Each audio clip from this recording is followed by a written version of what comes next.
Non siamo ancora riusciti a trovare un posto e che io non posso permettere che Clarissa vada sappia che cosa vuol dire adesso dormire dentro una macchina.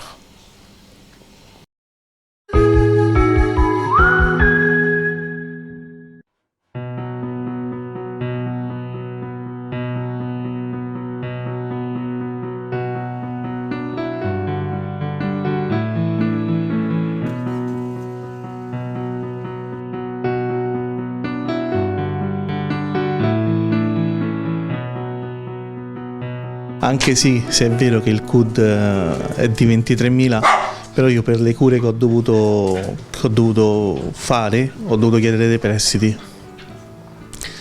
Il mio reale reddito è di 800 euro al mese. Però a loro questo non basta. Ho fatto qualsiasi tipo di ricorso, l'ultimo l'abbiamo fatto direttamente al capo dello Stato a Mattarella. E l'ha respinto pure lui. Sei troppo ricco per vivere qui? Sì, sono troppo ricco. Se guadagnassi veramente 2.000 euro al mese, qui non ci starei, non ci farei stare neanche mia figlia.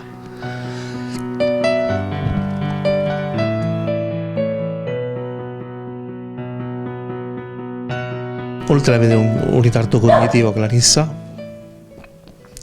è una bambina molto chiusa e fortunatamente siamo stati su questa parte fortunati, perché con la cagnolina si è aperta, Clarissa comincia ad esprimersi benissimo.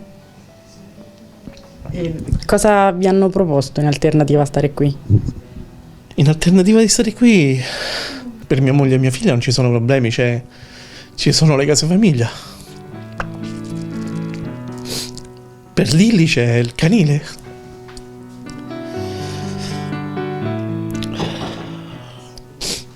E per me ci sono gli alloggi di fortuna.